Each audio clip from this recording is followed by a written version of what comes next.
출애굽기 19장 1절부터 20절까지 말씀 제가 봉독하도록 하겠습니다. 이스라엘 자손이 애굽 땅을 떠난 지 3개월이 되던 날 그들이 시내 광야에 이르니라. 그들이 르비딤을 떠나 시내 광야에 이르러 그 광야에 장막을 치되 이스라엘이 거기 산 앞에 장막을 치니라. 모세가 하나님 앞에 올라가니 여호와께서 산에서 그를 불러 말씀하시되 너는 이같이 야곱의 집에 말하고 이스라엘 자손들에게 말하라. 내가 애굽 사람에게 어떻게 행하였음과 내가 어떻게 독수리 날개로 너희를 업어 내게로 인도하였음을 너희가 보았느니라. 세계가 다 내게 속하였나니 너희가 내 말을 잘 듣고 내 언약을 지키면 너희는 모든 민족 중에서 내 소유가 되겠고 너희가 내게 대하여 제사장 나라가 되며 거룩한 백성이 되리라. 너는 이 말을 이스라엘 자손에게 전할지니라. 모세가 내려와서 백성의 장로들을 불러 여호와께서 자기에게 명령하신 그 모든 말씀을 그들 앞에 진술하니 백성이 일제히 응답하여 이르되 여호와께서 명령하신 대로 우리가 다 행하리이다.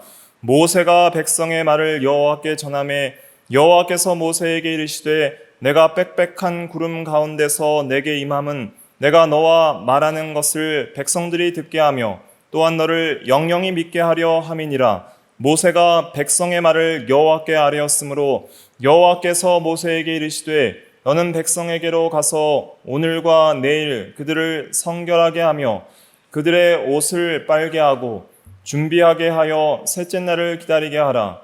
이는 셋째 날에 나 여호와가 온 백성의 목전에서 시내산에 강림할 것임이니 너는 백성을 위하여 주위의 경계를 정하고 이르기를 너희는 삼가 산에 오르거나 그 경계를 침범하지 말지니 산을 침범하는 자는 반드시 죽임을 당할 것이라.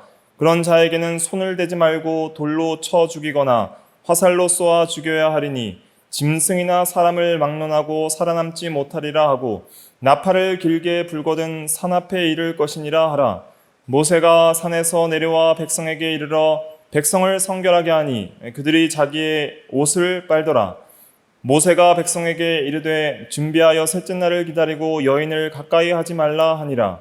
셋째 날 아침에 우레와 번개와 빽빽한 구름이 산 위에 있고 나팔 소리가 매우 크게 들리니 진중에 있는 모든 백성이 다 떨더라. 모세가 하나님을 맞으려고 백성을 거느리고 진에서 나오매 그들이 산 기슭에 서 있는데 시내산의 연기가 자욱하니 여호와께서 불 가운데서 거기 강림하심이라. 그 연기가 옹기 가마 연기같이 떠오르고 온 산이 크게 진동하며 나팔 소리가 점점 커질 때에 모세가 말한즉 하나님이 음성으로 대답하시더라. 여호와께서 시내산 곧 그 산 꼭대기에 강림하시고 모세를 그리로 부르시니 모세가 올라가매. 아멘. 20절까지 읽었습니다. 오늘은 언약 이제 9번째 시간으로서 모세 언약 2번째 시간입니다. 다음 주까지 이어서 계속 할 텐데 오늘 제목은 결혼 언약식입니다. 결혼 언약식. 결혼 언약식이 제목입니다. 그래서 이 결혼 언약의 관점에서 이 모세 언약을 보는 그런 관점으로 이 이제 19장부터 있는 이스라엘과 또 하나님과의 이 맺는 언약인 모세 언약을 해석을 하는 것입니다. 결혼 언약의 관점에서 본 모세 언약. 그 첫 번째 시간이 오늘 결혼 언약식이라는 제목으로 말씀을 증거하는 시간입니다. 그래서 오늘은 좀 결혼이라는 것은 참 가장 인생에 있어서 기쁜 날이잖아요. 기쁘고 가장 즐거운 날이고 정말 행복한 날이고 또 정말 이 사랑을 확인하는 날, 서로의 사랑을 확인하고 서약하는 날이죠. 그래서 앞으로 영원토록 당신만을 사랑하겠습니다. 그렇게 서약하면서 이제 그 결혼을 통해서 부부가 한 몸이 되고 그리고 함께 살기 시작하며 이제는 서로가 사랑의 관계 속에서 교제를 시작하는 그 시점이 바로 결혼 언약, 결혼식을 통해서 시작하게 되는 것이죠. 그런 관점에서 볼 때 이 모세 언약, 특별히 이 십계명을 주는 이 시내산에서의 이 언약식의 절차들을 19장부터 이제 24장까지 읽어오라고 제가 저번 주에 숙제를 내드렸는데, 특별히 강조해서 볼 곳이 19장과 24장이에요.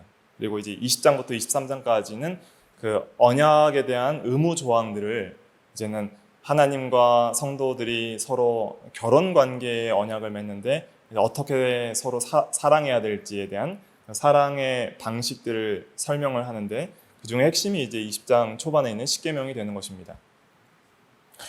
그래서 이것을 우리가 단순히 이 율법이라는 것을 우리가 단순히 지켜야 된다, 안 지키면은 벌 받고 지키면 복 받는다, 이렇게만 단순하게 생각하시는 분들이 있는데, 그런 개념으로 생각해서는 이 참된 이 예수 그리스도를 믿고 말씀을 순종하는 그 세계를 이해하지 못하는 거예요.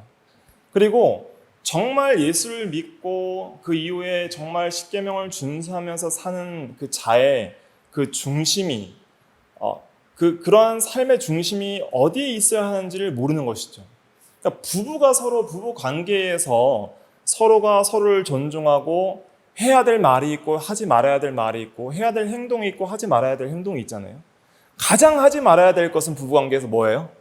간음이에요. 그러니까 부부 관계에 있어서의 가장 큰 죄는 간음죄입니다. 살인죄, 도둑질, 거짓말하는 죄 용서할 수 있어요. 그러나 간음죄는 부부 관계를 끝내는 거예요. 그러니까 부부 관계에 있어서도 아무렇게나 행동하면 안 돼요. 반드시 지켜야 될 도리가 있고 법이 있는 거예요. 그것처럼 하나님과 우리와의 관계를 마치 영적인, 그러니까 이걸 육체적으로 이해하시면 안 됩니다. 하나님은 남편과 같으신 분이고 우리 모든 예수 믿는 사람은 남자나 여자나 상관없이 아내와 같은 그러한 존재로서 하나님께서 말씀에서 이렇게 계시를 하시는 거예요. 그것은 무엇이냐면 이 세상에서 가장 친밀한 관계가 부부 관계일진데, 한 몸이라는 그러한 관계일진데, 그렇게 하나님과 우리와의 관계가 그러한 사랑의 관계이며 한 몸된 관계이고 이런 언약적인 그런 관계임을 가르쳐 주는 것이죠. 그래서 우리가 이 하나님의 계명을 순종하는 동기가 어디에 있어야 하는가, 그것을 가르쳐 주는 거예요. 우리가 십계명을 순종하는 동기가 하나님이 나의 영적인 남편이시고 하나님이 나를 이렇게 사랑하셨기 때문에 사랑을 받은 자로서 나도 이렇게 사랑하겠습니다라고 서약하고 그렇게 사랑하는 삶을 사는 방식이 십계명이에요. 그러니까 그런 관점에서 이해하기 시작하면은 이 십계명은 너무 큰 사랑의 언약이 되는 거예요. 그러니까 십계명은 결혼 서약서입니다. 내가 앞으로 하나님을 이렇게 사랑하겠습니다라고 서약하는 서약서가 십계명이에요. 나 외에는 다른 신을 내게 있게 말지니라. 오직 하나님 한 분만을 참 신으로 사랑하겠습니다. 그게 1계명입니다. 그러니까 이 십계명을 결혼의 관점에서 이해하게 되면은 굉장히 우리 마음속 깊이 사랑의 어떠한 계명으로서 다가오기 시작합니다. 그럴 때에 비로소 순종할 수 있는 거예요. 그것이 전제되지 않는 이상은 우리는 절대 순종하지 못할 것입니다. 사랑이 전제되지 않는 이상은 계명 순종은 헛것이에요. 하나님은 중심을 보십니다. 여러분들이 부부 관계에 있어서 남편과 아내가 뭐 해달라는데 형식적으로 막 해줘요. 막 잘해주고 돈도 주고 뭐 필요한 선물도 사주고 다 해주는데 아무런 영혼도 마음도 없다는 게 느껴져요. 그러면 행복하지 않죠? 그러나 아주 사소한 것을 주더라도 한 말을 전하더라도 진심을 다하면서 당신을 사랑하는 마음을 표현할 때에는 그때는 참된 기쁨이 거기에 있는 것처럼 하나님께서는 그냥 단순히 우리를 종처럼 부리시는 분이 아닙니다. 그냥 우리의 어떤 행동이 하나님을 기쁘시게 하는 공로가 단순하게 되는 게 아니에요. 하나님께서 우리에게 원하시는 것은 하나님을 마음과 뜻과 목숨과 힘을 다하여 사랑하는 그 중심을 보시고 그 중심이 나타나는 그 결과가, 외형적 결과가 계명을 순종하는 거로 나타나는 것뿐이에요. 외식적으로 행위적으로만 순종하는 바리새인들의 그 행위를 회칠한 무덤과 같이, 그러니까 무덤은 겉은 깨끗한데 깨끗한 석회를 발라서 깨끗한데 속은 더러운 시체 썩은 냄새가 나는 것처럼 중심에는 하나님을 사랑하는 마음이 없다다. 그것을 책망하셨잖아요. 그러니까 결국은 우리가 정말 예수를 믿는 예수 믿는 도가 무엇인지를 알려면, 예수를 믿으면 단순히 그냥 천국 가고 복 받고 그게 아니에요. 예수를 믿는다는 것은 이제는 내가 하나님만을 사랑하겠습니다. 왜냐하면 예수님은 하나님의 사랑의 본질 그 자체이기 때문에. 예수님을 통해서 우리가 아직 죄인 되었을 때에 예수께서 우리를 위하여 죽어주심으로 하나님께서 우리를 향한 사랑을 확증하셨기 때문에 그 사랑을 우리가 아는 것이 예수를 믿는 거예요. 예수 믿는 것은 그냥 이 세상에서 잘 먹고 잘 살다가 좋은 곳 가는 그런 방편이 아니에요. 예수를 믿는다는 것은 하나님과의 바른 사랑의 관계를 회복한다는 뜻입니다. 그리고 그 사랑의 바른 관계 속에서 교제하는 삶을 살기 시작할 것이라는 그러한 맹세가 그 믿는 자 안에 포함이 되어 있는 거예요. 그 맹세를 언약으로 생각했을 때 그걸 준행하는 것이 십계명을 지키는 겁니다. 그래서 우리가 우리의 인생에 있어서 가장 근본적인 문제가 뭔지를 항상 깊이 있게 생각을 해봐야 됩니다. 사람들이 다 행복하길 원하시잖아요. 여러분들은 행복하십니까? 다 행복을 찾아다니잖아요. 근데 그 행복이 뭔지를 모르는 거예요. 행복의 근원이 뭔지를 모르는 거예요. 그래서 행복하기를 원하니까 현상의 문제를 해석하고 현상의 문제를 해결하는 방식으로서 행복을 찾아 나가기 시작해요. 가난한 사람들은 돈을 많이 벌면 행복하다고 생각을 하고, 또 인간관계가 좋지 않은 사람은 인간관계를 공부를 잘해서 인간관계를 개선하면 행복할 거라 생각을 하는 거예요. 또 이 세상에서 아무리 열심히 잘 일을 해도 정말 자기를 위해서 어떤 즐거움과 쾌락과 어떤 여가를 누리지 못하는 사람들은 이제는 좀 일을 내려놓고 적당히 돈을 벌더라도 자기를 기쁘게 하기 위한 여가 생활과 즐거운 생활을 찾아서 뭐 재밌는 것들도 하고 취미 생활도 하고 하면서 거기서 어떤 행복을 찾으려고 하는 거예요. 근데 그런 수준에서 그치지 않고 거기에서 만족이 없으니까 뭔가 더 나은 선을 추구하게 되는데, 그것이 자선과 어떠한 봉사와 남을 위한 헌신의 삶을 통하여서 어떤 자기의 만족을 누리는 그러한 세계로 들어갈 때가 많이 있습니다. 또 어떤 지식을 쌓아서 행복을 추구하려는 철학적인 그러한 사유들, 또 과학 문명을 발전시켜서 이 문명을 계속적으로 발전시켜서 행복을 찾아 나가려는 그러한 과학기술에 관심이 있는 사람들도 많이 있고, 그 다음에 이 사회 제도를 개선해서 정치적으로 행복을 만들고 정치적 유토피아를 추구하려는 것이 이제 어떤 사회주의적인 그러한 노력들이잖아요. 그러니까 이러한 것은 근본적인 문제에 대한 접근 자체가 틀린 거예요. 근본적인 문제가 뭔지를 모르니까 행복이 뭔지를 모르는 거예요. 인간에게 있어서 행복하지 않은 근본적인 이유는 하나님과의 관계 파괴입니다. 그게 죄로 인하여서 온 인간의 비참한 결과는 하나님과의 관계가 파괴된 거예요. 하나님과 원수가 된 거예요. 그러니까 인간의 참된 행복은 어디에 있는가? 하나님과의 바른 관계를 회복하고 하나님과의 사귐, 하나님과의 교제, 거기에 참된 행복이 있습니다. 여러분들은 하나님과 친하십니까? 여러분들은 하나님과 가까우십니까? 하나님이 여러분과 항상 함께 계심을 느끼십니까? 여러분들이 필요할 때마다 기도할 때 하나님이 나의 기도를 기쁘게 들으심을 느끼십니까?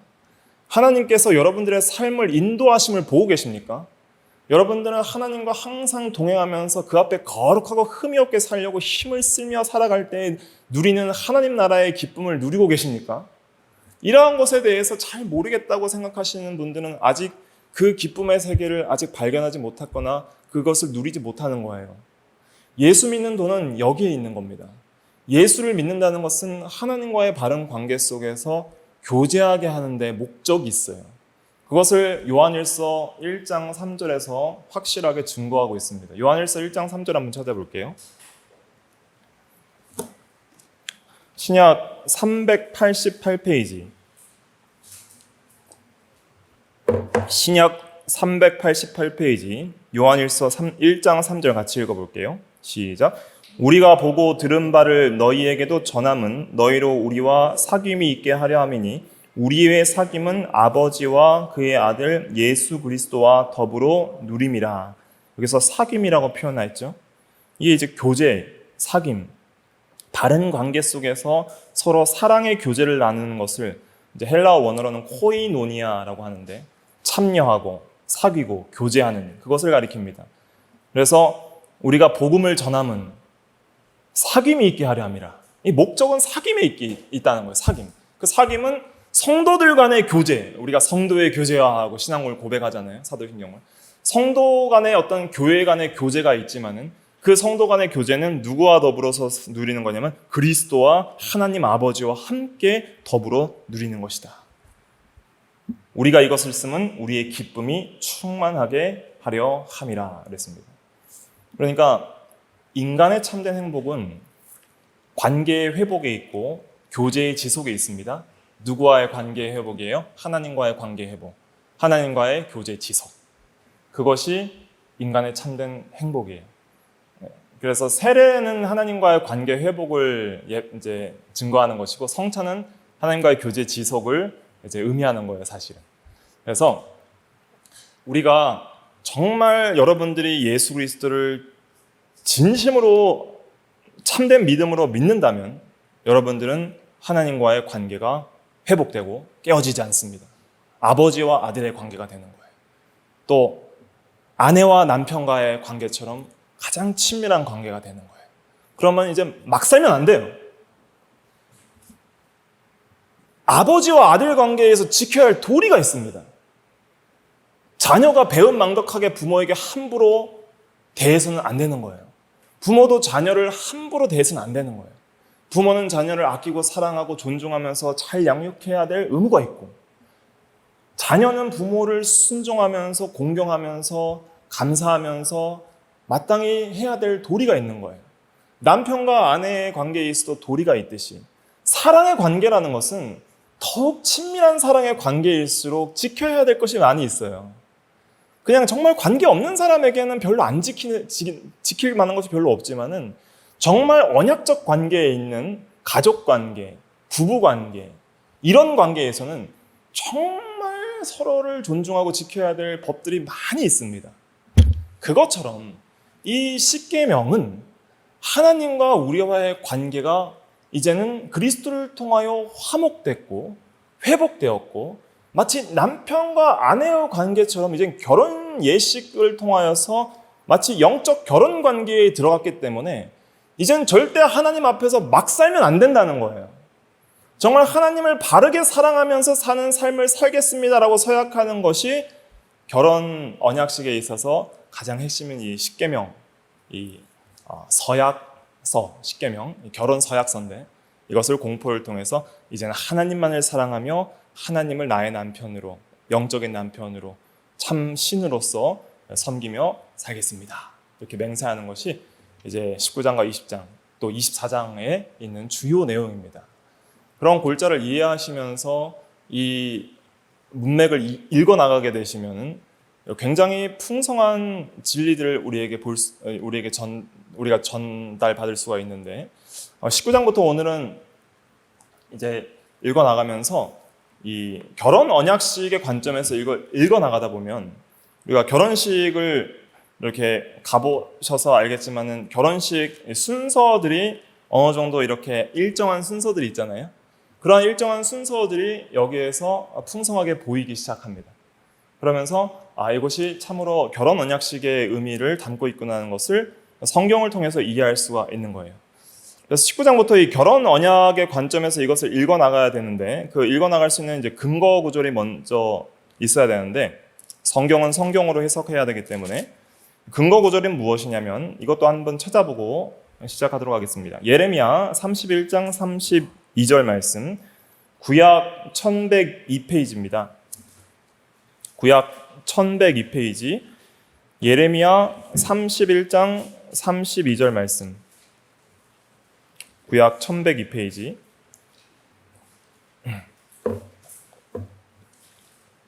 예레미야 31장 32절. 다 찾으셨으면 같이 읽어볼게요. 시작. 이 언약은 내가 그들의 조상들의 손을 잡고 애굽에서 인도하여 내던 날에 맺은 것과 같지 아니할 것은 내가 그들의 남편이 되었어도 그들이 내 언약을 깨뜨렸음이라 여호와의 말씀이니라. 아멘. 새 언약에 대해서 말씀하고 있는데 새 언약에 대해서는 해설하지 않고 여기서 이제 핵심적으로 봐야 될 것은 그 옛 언약, 즉 애굽 땅에서 인도하여 내던 날에 맺은 것, 그것이 지금 이제 19장부터 이어지는 그 모세 언약입니다. 그것은 그들이 깨뜨렸다고 말하는데 그 언약의 의미가 뭐냐면 그들의 남편이 된 것이라고 말을 하고 있습니다. 하나님께서. 그래서 성경에서 여러 구절에 있어서 이스라엘 성도들을 이제 성도들의 남편이 하나님임을 증거를 하고 있습니다. 예를 들면 제가 읽어드리면 예레미야 3장 14절에도 보면 여호와의 말씀이니라 배역한 자식들아 돌아오라 나는 너희 남편임이라 그랬고, 또 이사야 54장 5절에도 이는 너를 지으신 이가 내 남편이시며 그의 이름은 만군의 여호와시며 그랬습니다. 그래서 하나님을 이스라엘과 또 믿는 성도들의 남편임을 여러 구절에서 말씀을 하시는데, 특별히 예레미야 31장 32절에서는 이 모세 언약을 맺은 그 시점이 바로 이 남편이 되는 언약을 맺은 그러한 의미가 있다. 결혼 언약적 의미가 있다는 것을 예레미야 31장 32절이 증거를 하고 있는 것입니다. 그래서 이 시내산에서 하나님과 이스라엘이 결혼 예식을 치르는 거예요.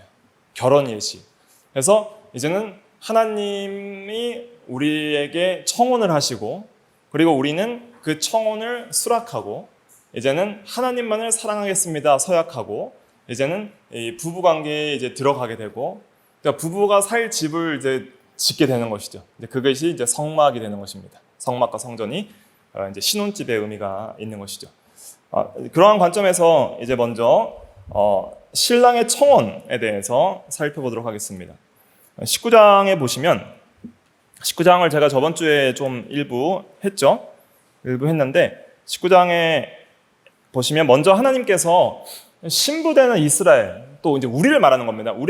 내가 너희를 얼마나 사랑하였는지, 그래서 그 사랑을 어떻게 베풀었는지를 먼저 표현을 하시는 거예요. 내가 너희를 얼마나 사랑했는지를 먼저 이제 좀 드러내시는 거예요. 그것이 4절부터 이제 나오는 것입니다. 4절부터 이제 5절까지 두 절만 같이 읽어볼게요. 시작. 내가 애굽 사람에게 어떻게 행하였음과 내가 어떻게 독수리 날개로 너희를 업어 내게로 인도하였음을 너희가 보았느니라. 세계가 다 내게 속하였나니 너희가 내 말을 잘 듣고 내 언약을 지키면 너희는 모든 민족 중에서 내 소유가 되겠고. 예. 그래서 어떻게 사랑했는지를 이제 말씀해 주시는 거예요. 그래서 애굽 사람에게 어떻게 행하셨어요? 하나님께서 10가지 재앙을 내리시고 종되었던 그 이스라엘 백성들을 이제는 종살에서 해방시켜서 이집트로부터 이제 탈출시켜 주셨죠. 근데 그 탈출하는 과정들이 험난했습니까? 평안했습니까? 굉장히 험난했죠. 홍해가 막고 있고 바로의 군병들이 쫓아서 죽이려고 오는 그러한 시점에 하나님께서 홍해를 갈라지게 하셔서, 갈라질 때 살살 갈라졌어요? 아니면 바람이 세게 불었어요? 바람이 세게 불어가지고 동풍을 통해서 바람을 통해서 물을 물러나게 하셔서 마른 땅으로 이제 건너가게 하셨잖아요. 그 땅을 건너갈 때 아마도 질퍽질퍽한 그런 땅을 건너갔을 거예요. 그렇게 고생하면서 출애굽했는데 하나님께서 이러한 출애굽의 과정을 아주 아름답게 묘사를 하는 것이 어떻게 인도했다는 거예요? 독수리 날개로 업어서 너희를 인도했다. 그러니까 하나님께서 이렇게 너희를 사랑해서 정말 평안하게 인도했다라고 이렇게 표현을 하시는 거예요.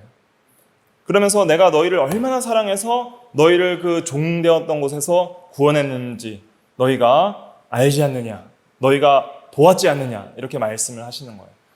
이것은 오늘날 우리에게 적용하면 우리가 이 세상에서, 이집트와 같은 이 세상에서, 바로는 마귀를 상징하는데 마귀의 지배를 받고 종살이하면서, 죄의 종살이하면서 정말 소망이 없던 그러한 죄의 종된, 사망의 종된, 마귀의 종된 자리에서 하나님께서 이 10번째 재앙인 그 6월절 장자 재앙, 6월절 어린 양의 그 피를 통해서 출애굽하신 것처럼 예수 그리스도의 십자가의 대속을 통해서 우리를 구원하시고 이제는 우리를 하나님께로 인도하신 그 면을 이제 상징을 하는 것이죠. 그래서 오늘날로 말하면, 오늘날 우리 신약교회 성도들에게 말하면, 내가 너희를 어떻게 사랑해서 죄와 사망 가운데 있는 너희를 예수 그리스도의 십자가의 대속의 공로로 너희를 구속하였는지 너희가 보았느니라, 이런 표현이에요. 내가 너희를 정말 업어서 이렇게 인도했다. 이렇게 하나님께서 우리를 향한 사랑을 증거하십니다. 그러면서 하나님의 그 위대함을 또 강조를 하시는 거예요. 하나님의 위대함을 또 자랑을 하시는 거예요. 세계가 다 내게 속하였나니, 이런 말씀을 하시는 거예요.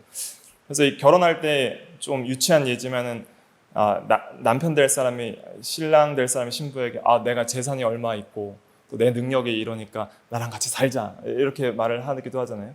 그러니까 우리가 교만하여서 과도한 자랑을 하거나 이런 것은 피해야 되지만, 부부관계에 있어서는 솔직해야 되니까 자기의 어떤 또 재력과 능력을 이렇게 어필을 하면서 내가 당신을 잘 이렇게 데리고 살 수 있다는 것을 또 이렇게 자신감 있게 표현하는 것도 이제 앞으로 신랑 될 사람에게는 또 필요한 부분이에요. 가진 것 없어도 이렇게 자신감 있게 이제 그러한 프로포즈 할 때는, 자신 없는 사람은 어떻게 남편으로 맡겠어요, 신부가.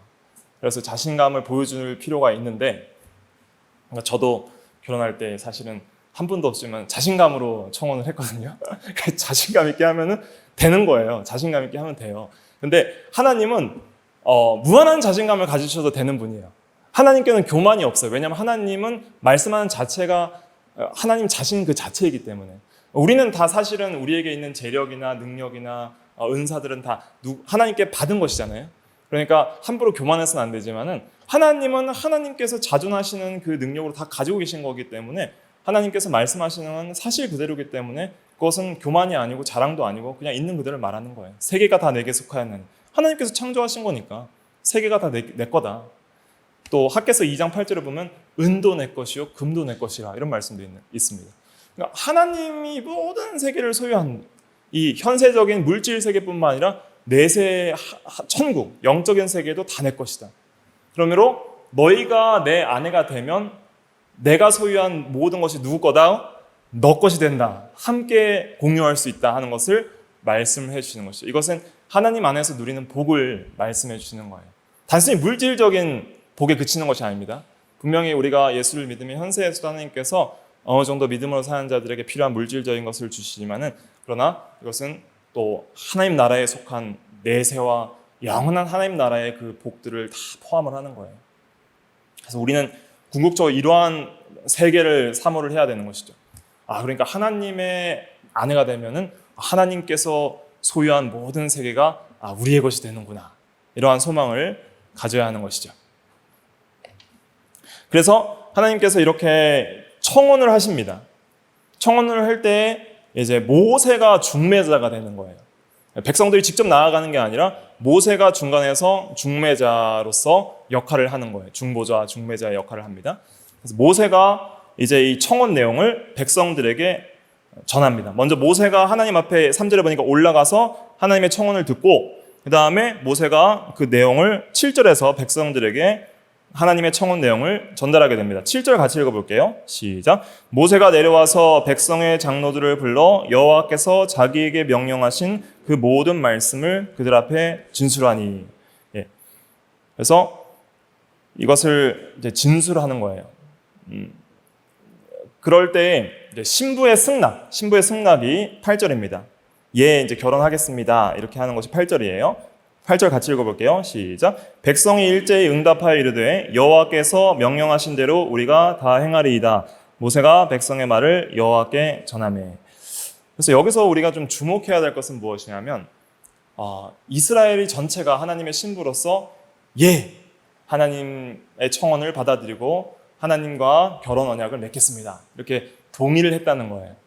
그러니까 사실은 하나님께서는 동의를 구하실 필요가 없는 그런 절대 주권자이고 높으신 분인데, 하나님께서 이러한 신부의 승낙과 동의를 기다리시고 구하셨다는 것을 여기서 볼 수가 있는 거예요.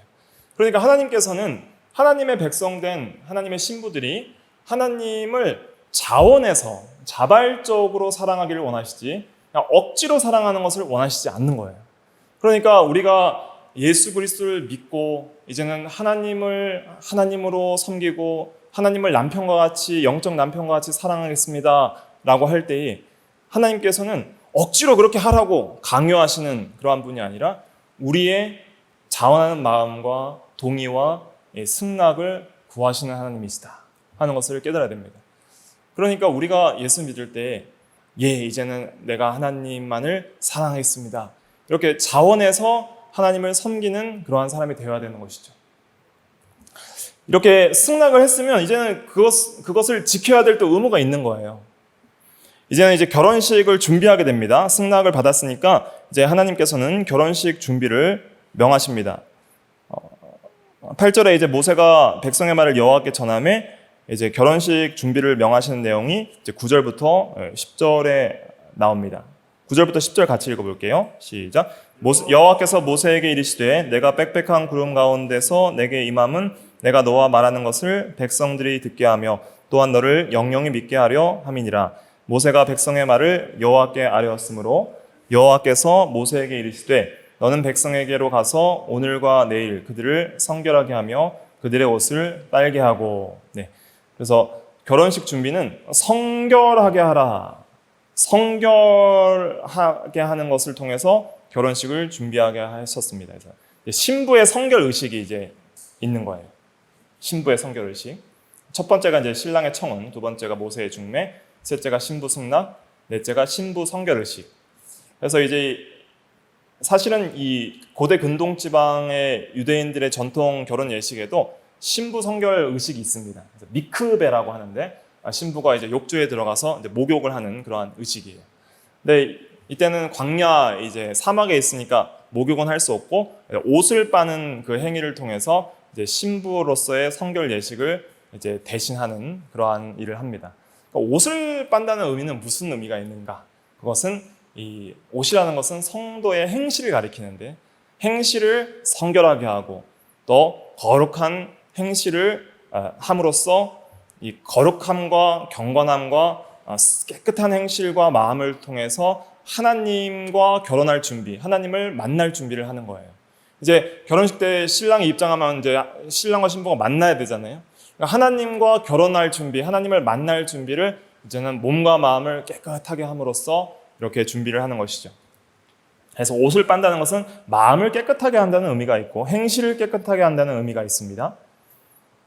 그렇게 해서 이제 신부의 성결 예식이 끝나고 그다음에 결혼 예식이 진행이 되는데 그것이 이제 16절부터 있게 됩니다. 이제 16절부터 먼저 18절까지 같이 읽어볼게요. 16절부터 18절 시작. 셋째 날 아침에 우레와 번개와 빽빽한 구름이 산 위에 있고 나팔 소리가 매우 크게 들리니 진중에 있는 모든 백성이 다 떨더라. 모세가 하나님을 맞으려고 백성을 거느리고 진에서 나오매 그들이 산 기슭에 서 있는데 시내산에 연기가 자욱하니 여호와께서 불 가운데서 거기 강림하심이라. 그 연기가 옹기가마 연기같이 떠오르고 온 산이 크게 진동하며. 그래서 이제 하나님께서 백성들에게 강림하십니다. 임하십니다. 18절에 보니까 시내산에 강림하십니다. 이게 이제 18절 말씀이 불 가운데 여호와께서 불 가운데서 거기 강림하심이라. 이것이 이제 신랑 입장이에요. 신랑 입장. 그 결혼식에 신랑 입장할 때 이제 신랑 입장 그 연주 음악을 틀잖아요. 근데 굉장히 화려하게 하는 데도 있습니다. 저도 한번 본 적이 있는데 나팔까지 불더라고요. 나팔을 불고 막 화려한 오케스트라 연주를 하고 그러면서 이렇게 그 신랑이 아주 화려하게 입장하는 그러한 결혼식도 있었는데 여기도 보니까 좀 그런 모습들이 보이는 거예요. 우레, 번개가 치고 또 빽빽한 구름이 이렇게 미스트같이 쫙 하나님의 임재를 상징하는 것이 이제 나오고 나팔 소리가 매우 크게 들리고 그래서 굉장히 어미하고 웅장하게 그렇게 백성들이 다 두려워할 만큼 이렇게 놀라운 그러한 소리를 통해서 하나님께서 임하심을 이렇게 보여주시는 거예요. 하나님은 영이시기 때문에 눈에 보이지 않습니다. 비가시적인 분이시지만 그러나 육체를 가진 우리 인간이 하나님이 여기에 계심을 느낄 수 있도록 하나님의 임재를 나타내시는데 어떠한 형상이 없죠. 그 임재의 방식에 있어서 형상이 없는 피조물로서 항상 임재하시는 거예요. 보면 불 형상이 없죠. 구름 형상이 없죠. 물 또 여기 보면은 번개, 우레, 나팔 소리 이런 걸 통해서 하나님께서 여기 계신다. 불 가운데 이제 하나님의 계심을 이렇게 상징적으로 나타내 보여주신 것이죠. 그래서 이제 18절이 이제 신랑이 입장한 겁니다. 이제 신부 입장은 그 20절 같이 읽어볼게요. 시작. 여호와께서 신의 산 곧 그 산 꼭대기에 강림하시고 모세를 그리로 부르시니 모세가 올라가매. 모세가 신부 대표로 이제 입장을 합니다. 그래서 하나님께서 산에 강림하실 때 모세를 부르시니까 모세가 이제 신부 대표로 올라가는 거예요. 그렇게 이제 올라갔을 때에 하나님께서 모세와 이스라엘 모든 백성들이 이제 산 아래에 산 기슭에 이제 다 모여 있는데 거기서 하나님께서 이제 결혼 서약서를 이제 말씀을 해주시는 거예요. 모든 사람이 듣도록. 그것이 이제 십계명이 되는 것이죠. 그래서 20장으로 넘어오셔서 20장 1절과 2절 한번 같이 읽어볼게요. 이제 그 3절까지 읽어볼게요. 시작. 하나님이 이 모든 말씀으로 말씀하여 이르시되 나는 너를 애굽 땅 종되었던 집에서 인도하여 낸 내 하나님 여호와니라. 너는 나 외에는 다른 신을 내게 두지 말라. 예. 그래서 이제 신부 신랑 결혼 서약을 하죠. 먼저 신랑에게 묻죠. 이제 아무개 군은 아무개 양을 맞이하여서 영원토록 사랑하며 변치 않을 것을 하나님과 증인들 앞에서 서약하느뇨. 이제 신랑이 네 크게 서약을 하고 그다음에 손을 들고 그다음에 증거 사진 찍죠. 그렇게 해서 서약식을 하는 거예요. 또 신부에게도 아무개 양은 아무개 군을 맞이하여서 이제 영원토록 사랑하며 변치 않으며 하나님과 증인들 앞에서 사랑할 것을 서약하느뇨. 또 예 이렇게 대답하고 그래서 증인들과 하나님 앞에서 두 부부가 이제는 부부 되었음을 이제 선포하는 그러한 결혼식을 하는 것이죠. 그것처럼 이 십계명은 이 부부 서약과 같은 거예요. 그러니까 1절부터 2절은 하나님께서 너희를 사랑했고 이제 영원히 사랑할 것을 말씀하시는 그런 내용도 되는 거예요. 그러니까 19장에서 이제 그 4절에도 그런 말씀하셨지만 나는 너를 애굽 땅 종되었던 집에서 인도하는 내 하나님 여호와니라. 그래서 나는 너를 구원한 사랑으로 구원한 하나님이고 영원한 너의 하나님이 되리라. 이런 말씀을 하시는 거예요. 영원한 너의 남편이 되겠다. 그렇게 이제 서약을 하시는 것인데 그때 이제 신부도 서약을 하는 거예요. 너는 나 외에는 다른 신을 내게 두지 말지니라. 이제 이렇게 할 때 이 서약서를 네 하고 대답을 하는 일이 있어야 되잖아요. 그 대답하는 일이 어디에 있냐면 이제 24장에서 일어나게 되는 것입니다. 그래서 이 십계명이 이제 오직 하나님만을 사랑하겠습니다 하는 그 서약을 이제 하는 거예요. 그래서 이스라엘 백성들이 이집트에서 여러 다신을 섬겼습니다. 이집트는 다신교 문화에 있었거든요. 그래서 온갖 잡다한 신을 다 섬긴 경험이 있는 거예요. 그런데 이제 그러한 모든 신들을 다 헛된 것으로 버리고 이제 오로지 하나님만이 참 신인 줄 알고 하나님만을 섬기겠습니다. 하나님 한 분만을 섬기겠습니다 하는 그러한 서약을 하는 것이죠. 그러니까 이 남편과 아내에 있어서 가장 큰 죄가 간음죄라면 영적인 남편인 하나님께 대하여 영적인 신부인 이 성도들이 짓는 가장 큰 죄는 무슨 죄예요? 우상숭배의 죄인 거예요. 그것이 영적 간음이에요. 그래서 이스라엘 백성들을 선지자가 책망할 때 우상숭배하는 그 죄를 음란한 간음한 여인이고 음란한 백성이라면서 폐역하고 음란한 그러한 데에서 돌이키라고 책망을 한 것이죠. 그래서 이제 신부 서약은 하나님만을 섬기겠습니다 하고 서약을 하는 거예요. 그래서 십계명을 읽을 때마다 이것을 기억하십시오. 내가 하나님만을 사랑하겠습니다고 서약한 서약서, 결혼 서약서가 십계명이다. 그래서 그 사랑을 통해서 이제는 우리가 이 십계명을 준수해야 된다 하는 것을 깨달아야 하는 것이죠. 이렇게 이제 서약서를 읽고 그 다음에 이제 20장 후반부터 23장까지는 이제 하나님의 백성으로서 해야 될 이 의식법과 시민법에 대해서 저번 주에도 잠깐 언급해 드렸는데 거기에 대해서 이제 언약적 의무, 신부로서 어떻게 거룩하게 살지 언약적 의무들을 이야기하고 있습니다. 의식법과 시민법은 이제 그리스도 안에서 또 성취됐고 또 신정국가 이스라엘이 이제는 깨어진 이후에는 또 시민법은 또 준행되지 않는 부분이 있기 때문에 문자적으로는 지키지 않지만은 그 이면적 의미를 우리가 깨닫고 아는 것이 중요합니다. 그 다음에 이제 이 결혼 서약식 한 이후에 그 다음에 성혼 선포를 하는 거예요. 신부의 이제 동의도 하고 성혼 선포를 하는 내용이 이제 24장에 있습니다. 24장으로 넘어오셔서 이제 7절과 8절 두 절만 같이 읽어볼게요. 24장 7절과 8절 같이 읽어보겠습니다. 시작. 언약서를 가져다가 백성에게 낭독하여 듣게 하니 그들이 이르되 여호와의 모든 말씀을 우리가 준행하리이다. 모세가 그 피를 가지고 백성에게 뿌리며 이르되 이는 여호와께서 이 모든 말씀에 대하여 너희와 세우신 언약의 피니라. 그래서 이제 언약서를 가져와서 이제 20장부터 23장까지 다 내용들을 읽고 그다음에 결혼 서약서들도 이제 결혼 서약서는 하나님께서 직접 읽어주셨죠. 직접 읽어주시고 그 뒤에 내용들은 모세가 따로 받아서 읽어줬어요. 십계명 후반부터 23장까지는 읽어주고 그때 이제 백성들이 이제 모든 말씀을 준행하겠다 서약을 하는 거예요. 신부 서약을 하고 그다음에 이제 결혼이 성립된 것을 이제 선포하는 겁니다. 8절에 보니까 모세가 피를 가지고 백성에게 뿌리며 이르되 이는 여호와께서 이 모든 말씀에 대하여 너희와 세운 언약의 피니라. 피를 가지고 언약을 완전히 체결을 하는 거예요. 그래서 이 피는 무엇을 상징하냐면 예수 그리스도의 십자가의 구속을 예표하는 거예요. 앞으로 있을. 모세 시대 때는 예수님 주전 1500년 전 사람이거든요. 1500년 후에 있을 십자가의 예수 그리스도의 피를 예표하는 거예요.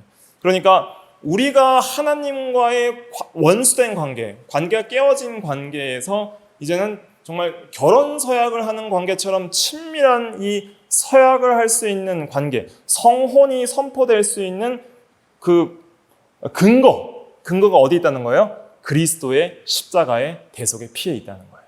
그래서 그리스도께서 우리의 죄를 사해 주시고 하나님과의 바른 관계를 회복시켜 주시는 화목 제물이 되어 주셨기 때문에 이제는 우리가 하나님과의 결혼 언약 관계에 들어갈 수 있다. 그 언약의 피가 우리를 하나님과 묶게 되는 거예요. 그러니까 그리스도 예수를 믿는 것이 우리가 하나님과의 결혼 언약 관계에 들어가게 되게 하는 것이고 이제는 우리와 하나님을 결혼 언약 관계로 묶는 게 뭐예요? 예수님의 십자가예요. 그러니까 예수를 믿는다는 것은 우리가 하나님과 결혼 언약을 하고 성혼이 선포되었음을 믿는 거예요. 그래서 이제 하나님만을 섬기겠다고 우리도 서약을 했다는 것을 깨달아야 됩니다. 그것을 하지 않고 그냥 믿는 것은 그건 참된 신앙이라고 볼 수 없는 거예요. 그러니까 예수를 믿는 사람은 이제는 신부에게도 의무가 있는 거예요. 하나님을 사랑해야 될 의무가 있어요. 하나님은 일방적으로 우리를 사랑하셨습니다. 그리고 그 사랑이 변해요, 안 변해요? 절대로 안 변합니다. 근데 우리에게는 자발적으로 동의를 요구하시고 자원해서 사랑하기를 원하시는 하나님이에요. 근데 문제는 뭐냐면 우리의 사랑은 계속 변한다는 거예요. 자주자주 우상을 섬기고 하나님을 배반하고 영적인 간음죄를 지어요. 가늠하는 여인들아 세상과 벗된 것이 하나님과 원수되는 것임을 알지 못하느냐라고 야고보서 4장 4절에 말씀하는 것처럼 우리는 하나님보다 이집트를 사랑하고 세상을 사랑하고 세상의 물질과 영광과 쾌락을 사랑할 때가 많이 있다는 것을 깨달아야 되는 것이죠. 그래서 그것을 다 버리고 오직 하나님, 오직 예수, 그러한 사랑의 신앙으로 돌아가야 되는 것이 이제는 결혼 언약 관계에 있는 신부된 성도의 의무이다 하는 것을 기억을 해야 됩니다. 그 다음에 피로연이 이제 열리죠. 성원 선포됐으니까 이제 식사를 해야죠. 식사하는 내용이 이제 9절부터 11절입니다. 9절부터 11절 같이 읽어볼게요. 시작. 모세와 아론과 나답과 아비후와 이스라엘 장로 70인이 올라가서 이스라엘의 하나님을 보니 그의 발 아래에는 청옥을 편듯하고 하늘같이 청명하더라. 하나님이 이스라엘 자손들의 존귀한 자들에게 손을 대지 아니하셨고 그들은 하나님을 뵙고 먹고 마셨더라. 이제 하나님과 함께 뵙고 먹고 마셨더라. 이게 이제 교제예요. 사랑의 교제. 단순히 그냥 물질적인 먹음이 아니라 영적인 먹음, 영적 교제. 하나님의 말씀을 먹고 진리 안에서 하나님을 순종하고 그리고 하나님을 사랑하고 하나님과 동행하고 하나님과 기도하고 하나님과 사귐이 깊어지고 하나님을 예배하고 하는 그러한 것을 통해서 하나님과의 교제가 더욱더 깊어지는 것, 그런 것들을 여기에서 보여주는 거예요. 19장에서는 굉장히 두려운 하나님을 임하셨죠. 아직 결혼식이 끝나지 않았기 때문에. 근데 결혼식이 이제 끝나고 예수 그리스도의 피를 예표하는 언약의 피가 뿌려져서 이제 결혼 관계가 체결되니까 하나님은 굉장히 부드럽고 사랑의 하나님으로 묘사가 되고 있습니다. 청옥을 편듯하고 하늘같이 청명하고 죽이겠다는 말이 없어요. 모세만 올라왔었는데 19장에서는 이제는 존귀한 자들 장로 70명과 아론과 나답과 아비후까지 올라와서 이스라엘 전체를 대표하는 사람들이 올라와서 함께 교제의 식사를 하게 되는 것이죠. 그래서 예수님의 이 피가 우리를 하나님과의 관계를 회복시키고 하나님과의 사랑의 교제의 자리로 인도한다는 것을 여기서 또 강력하게 알 수 있게 되는 것입니다. 그 다음에 이제 기념 촬영해야 되죠. 기념 촬영. 그래서 결혼식 한 걸 증거를 남겨야 되는 거예요. 그러니까 십계명은 지금 돌판에 쓰셨어요? 안 쓰셨어요? 안 쓰셨습니다. 20장에서는 십계명 아직 돌판에 안 쓰셨어요. 하나님께서 모세와 이스라엘 백성들에게 직접 들리는 음성으로 선포한 내용이에요. 그게 20장 내용이고 그 이후에 이제 필요한 이후에 이제 하나님께서 십계명을 돌판에 직접 새겨 주시게 됩니다. 그것이 이제 12절 말씀이죠. 24장 12절 같이 읽어볼게요. 시작. 여호와께서 모세에게 이르시되 너는 산에 올라 내게로 와서 거기 있으라. 내가 그들을 가르치도록 내가 율법과 계명을 친히 기록한 돌판을 내게 주리라. 이 돌판이 이제 증거의 돌판이 되는 거예요. 증거의 돌판. 그래서 이 모든 신구약 성경은 다 하나님의 감동으로 인간 기자가 오류 없이 기록한 성경이지만은 그러나 딱 하나만 하나님이 직접 손으로 기록해 주셨어요. 손도 상징적인 의미입니다. 하나님이 직접 기록하셨다는 직접 기록하신 유일한 문서가 뭐예요? 십계명이에요. 하나님이 직접 기록한. 그래서 이것이 바로 이제 증거의 돌판이 되는 것이죠. 결혼 기념 촬영처럼 결혼을 했다는 증거의 결혼 서약서인 동시에 증거의 돌판, 기념 사진과 같은 그런 간직할 만한 것이 되는 거예요. 이 돌판을 이제 어디에 보관하게 됩니까? 이제 성막을 짓는데 성막 가장 안쪽에 지성소라는 것이 있어요. 정육면체로 되어 있습니다. 정육면체로 된 지성소 안에 그 언약궤라는 그 곳에 넣어놓게 되는 거예요. 지성소는 하나님이 계신 안방과 같은 거예요. 하나님이 계신 안방과 같은 의미가 있는데 거기에 이제 그 증거의 돌판을 보관을 하게 되는 것이죠. 그래서 이렇게 기념 촬영을 하고 그 다음에 이제 결혼식 끝났죠. 결혼식 끝나면 이제 다 어디로 가야 돼요? 신부 신랑은 신혼집으로 가야 되는 거예요. 25장부터 40장까지는 주요 내용이 성막 건축에 있습니다. 신혼집 짓는 거에 있는 거예요. 그러니까 성막이라는 것은 무엇이냐면 하나님의 집이란 뜻입니다. 이스라엘 백성들이 하나님이 어디 계신지 모르는 거예요. 그러니까 내가 너희와 함께 산다. 남편으로서 너희와 함께 산다는 그 가시적인 집을 짓게 만드시는 거예요. 그래서 초보적으로 가르쳐 주시는 거예요. 하나님 어디 계십니까? 여기 살아. 집 알려주시는 거예요. 그리고 하나님 어떻게 만나요? 여기서 만나면 돼. 그럼 거기 가서 예배하는 거예요. 그래서 거기서 예배하고 교제하는 그 신혼집을 만드는 것이 성막이에요. 근데 살림살이를 하나님께서 일일이 다 체크하십니다. 뭐 들어가야 되고, 재단, 뭐 상, 뭐 등, 그 벽면 재질, 모양, 크기, 치수, 신혼 살림을 구체적으로 다 세밀하게 지정을 하시는 거예요. 사실 그 결혼할 때 신랑 신부가 혼수 준비하다가 많이 싸우거든요. 너무 이렇게 서로 막 양보하지 않고 하다가 싸우는 경우도 있는데, 만약에 이렇게 하는 남편이 이렇게 하면은 스트레스 받을 수 있을 텐데, 하나님께서 이렇게 하시는 이유가 있어요. 구체적으로 너무 세밀하게 이렇게 성막에 대한 건축을 다 지시하는 이유가 있습니다. 왜냐하면 그 모든 성막과 성막 안에 있는 모든 기구들은 다 누구를 예표하는 거예요? 예수 그리스도를 예표하는 거예요. 그렇기 때문에 그 의미들을 다 알게 하시려고 아주 구체적으로 지정을 해주시는 거예요. 그래서 출애굽기는 크게 세 가지로 나누어져 있습니다. 그래서 출애굽기를 1장부터 4장까지 쭉 이렇게 읽어보시면 좋은데, 1장부터 13장 16절까지는 이집트에서에 있었던 이스라엘 백성들을 증거하고, 그 다음에 13장 17절부터 이제는 18장까지는 이집트에서 시내산까지의 여정을 말하고 있고, 그 다음에 오늘 읽은 19장부터 이제 마지막 40장까지는 계속 시내산에서 있었던 일을 말을 하는 거예요. 시내산에서 결혼식 체결하고, 그 다음에 성막을 짓는 것을 말씀하고 성막 완공까지, 그게 출애굽기 전체 계획이에요.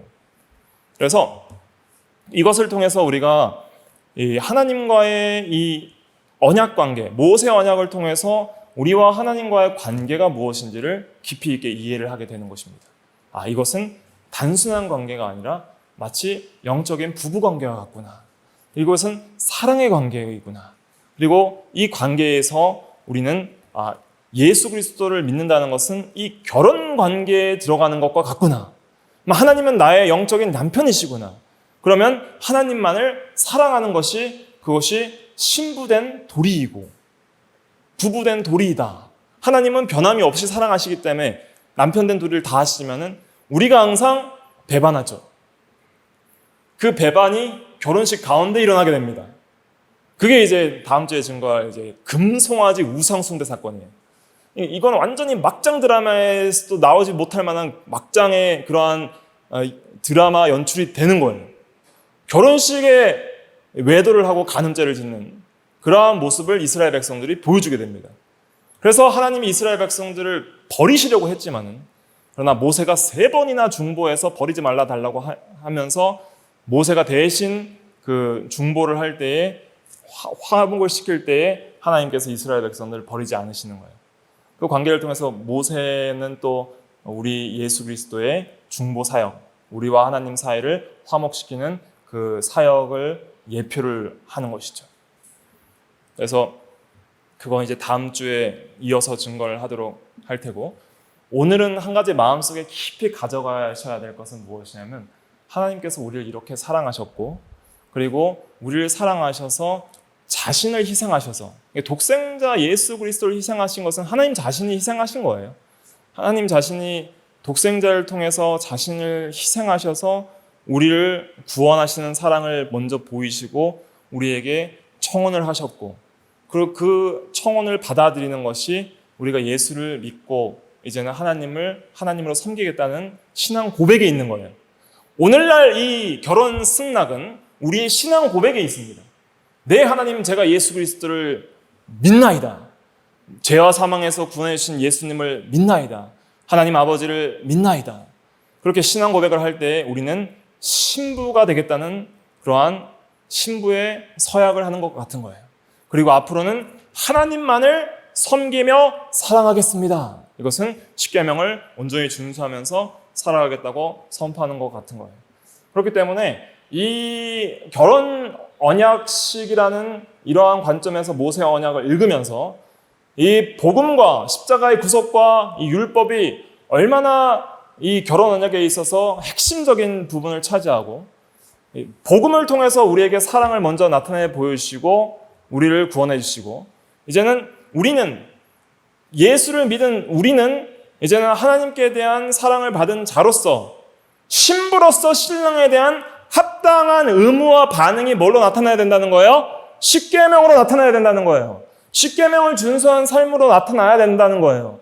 그러할 때 하나님께서 기뻐하시고 그 하나님을 사랑하고 계명을 순종하는 그 삶이 신부로서 신랑을 사랑하는 삶이 되기 때문에 그 삶을 사는 모든 성도에게는 뭐가 있어요? 하나님과의 친밀한 교제가 있다는 거예요. 사귐이 있다는 거예요. 거기에 행복이 있습니다. 저번 시간에 제가 강조드렸던 것은 거룩 없이는 행복 없다는 것을 말씀드렸잖아요. 거룩함이 없이는 행복이 없다고 말씀드렸는데 오늘은 사귐이 없이는 행복이 없어요. 왜냐하면 거룩은 곧 사귐이기 때문에, 거룩한 삶을 통해서 하나님과 사귀기 때문에, 하나님과 교제하는 것이 곧 거룩한 삶이기 때문에 그러한 하나님과의 깊은 결혼 관계에서의 이 사귐, 그것이 우리에게는 참된 행복인 거예요. 오늘날 성전은 어디에 있습니까? 우리가 성전입니다. 이 외적인 교회 예배당 건물 건축을 성전 건축이라고 말하는 교회들이 많은데 그것은 신학적으로 크게 잘못된 것입니다. 성전이라는 것은 하나님이 거하시는 집이에요. 그런데 그 구약의 성막과 성소는 예표적이고 그것이 성취된 게 예수 그리스도고 예수 그리스도를 통해서 하나님이 직접 임마누엘로서 하나님이 우리와 함께 계셨죠. 그런데 이제는 그 가시적 성전이 다 치워지고 이제는 우리 성도의 몸이 하나님이 거하시는 처소가 되어서 우리가 하나님의 신혼집이고 하나님이 우리 안에 예수 믿을 때부터 우리 안에 거하세요. 그러니까 우리는 우리 안에서 각자가 어디에 있든지 하나님과 교제할 수 있는 거예요. 구약 이스라엘 백성처럼 성막에 꼭 가서 교제하는 게 아니에요. 우리가 직장에 있든지 가정에 있든지 교회에 나오든지 그러니까 성전이 성도 자신이라는 뜻은 무슨 말이냐면 어디에든지 계신 하나님과 교제하는 삶을 살으라는 뜻입니다. 어디에 있든지 성전 생활을 하라는 거예요. 어디에 있든지 하나님과 동행하고 하나님 말씀 순종하고 하나님과 교제하는 생활을 꼭 주일날 예배 시간 외에도 항상 하라는 뜻입니다.